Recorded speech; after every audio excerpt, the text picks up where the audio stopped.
Hey guys, Paradoxio here. Welcome back to a brand new video, everybody. This is part 3 of our web development series, and in this episode, we are going to be giving our website a very professional, unique, and sleek looking navigation bar, or otherwise known as a menu bar.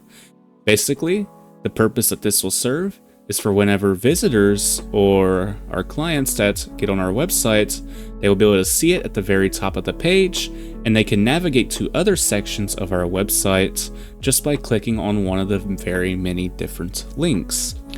This is very simple. It's only going to require a few lines of code for HTML and just about 30 to 40 lines of CSS code.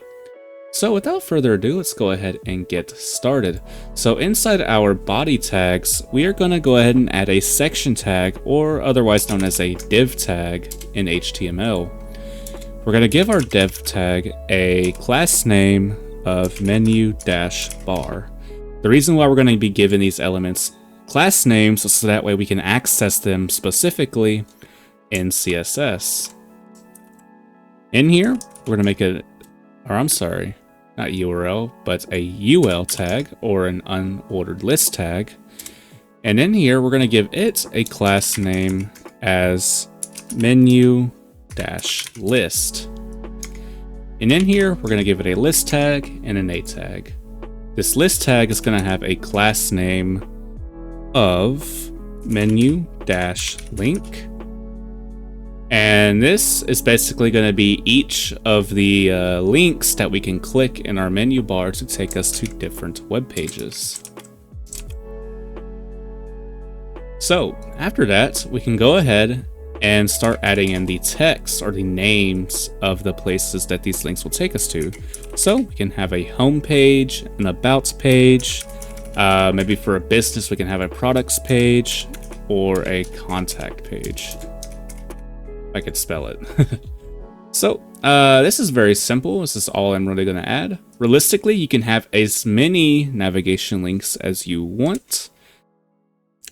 But just for the sake of the video, this is all we're going to be dealing with. You also don't even have to have hyperlink text links.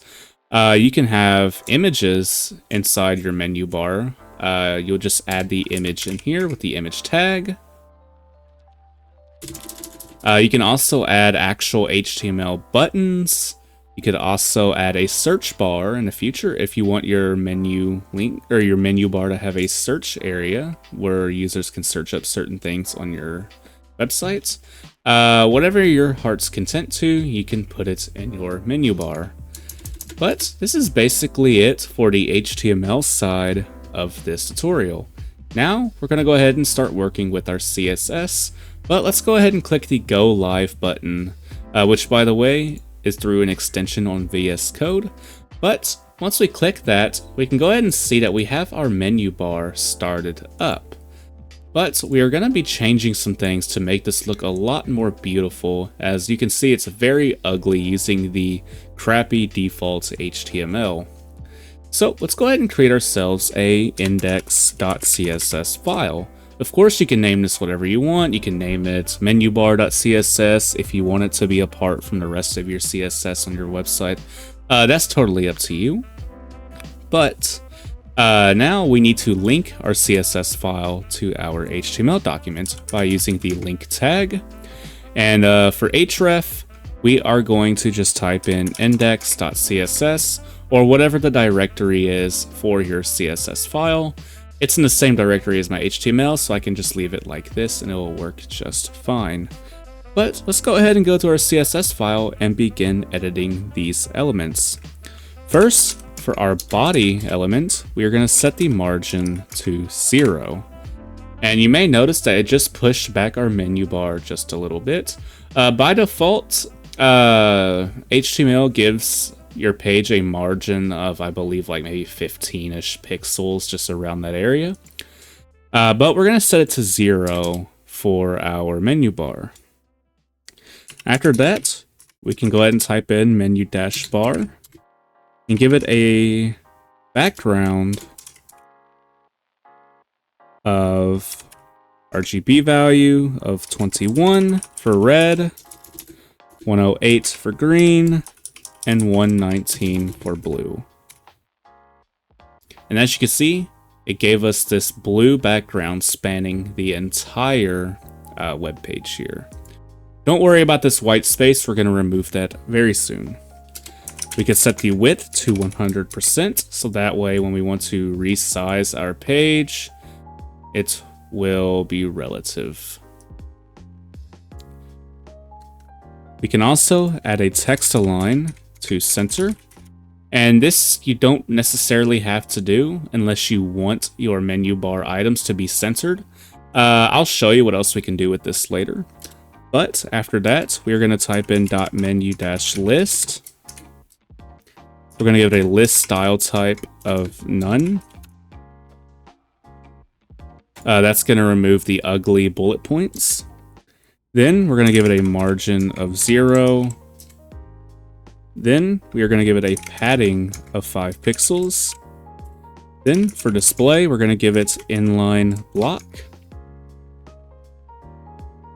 And that's going to remove that ugly white space. Then we're going to type in menu-link. And we're going to give it a display of, again, inline block. And that's going to center our navigation links.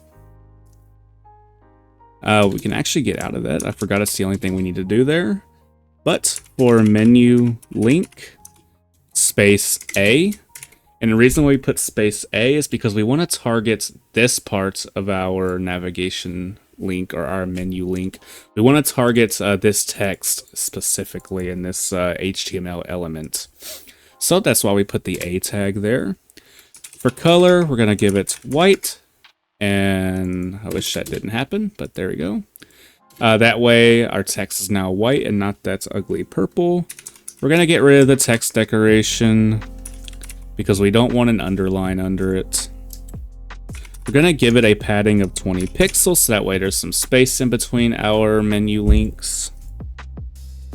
We're going to give it a display of inline block. We're going to give it a font family of Arial. And then a font weight of bold. That way our menu links kind of pop out a bit and they're easier to see and read. After that, we're going to give it some hover effects, so that way when we hover over it, we can change some of the elements CSS.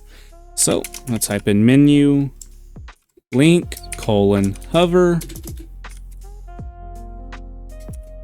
I'm going to give it a background color, or what's just background, of an RGB value of 28, 146, and 161. And let me fix that. There we go. And as you can see, this is just a lighter version of our actual background color. And then we're going to give it, and we're going to do the same thing, but instead of hover, we're going to do it for when it's actually clicked. So we're going to do that by typing in menu link active with a colon in between. And then we're going to give the background color of an RGB value. And for red, we're going to do 53. For green, we're going to do 179. And for blue, we're going to give 196. And for our hover, we actually want to give it a border radius. And we can do that of 15 pixels. You can do more or less, just whatever looks good to you. So that is basically it for all of our CSS. Let's go ahead and see what this looks like by just clicking or hovering over one of these. Ooh, okay. So we now have a very neat and professional looking navigation bar for our website. And just to demonstrate how this is going to work, under here we can add some content and we can just type in H1. This is the home page. And as you can see, that's going to pop up right there. And we can go ahead and copy this and make a brand new HTML file. And we're going to do the about page. This is the about page. Now in here, For href under about, we are going to want to click, we're going to go ahead and put in about.html. And then here, it's going to be index.html. And then in our about page, we're going to do the same thing as well. And you would do this for all your links. So now I can go ahead and exit out of this. And to demonstrate that this works, I can click on home page and I'm already there. But if I click on about, it's going to take us to our about.html file. So we can keep on flipping through this. It's pretty neat. And that's basically it. Oh, and I did want to show you what it would look like if we don't have this as center, and instead if we just do it left. As you can see, it's going to put our menu bar to the left, and we can also do right. And I think that's the only, yeah, I think it's the only 3 options. A lot of websites have it centered. I think it looks very nice, but me personally, my websites for my community has it centered, or not centered, but it has it aligned to the left. And that's only because I have more stuff. Like I even have like a search bar and my logo and all kinds of other stuff as well. But that's honestly just up to you. And you can also change these colors to whatever fits your website the best. This is just a color palette I decided to choose for this video. But that is basically it for today. Thank you guys so much for watching. If you have enjoyed this video and would like to see more web development content, be sure to hit that subscribe button, leave a like, and let me know in the comments what you would like to see within this series, or even what you would like to see in general next time. Also, don't forget to join my Discord server. We had just reached 750 members, and our new goal is to reach 800 by the end of this week. Again, thank you all so much for watching, and oh yeah, be sure to create your free House of Code account. The link to that will be in the description. It'll be under my website. As you guys may know by now, that's this channel, and the House of Code community has its own official webpage. But with that out of the way, you guys have a wonderful day, subscribe, and I'll see you all next time. Bye-bye.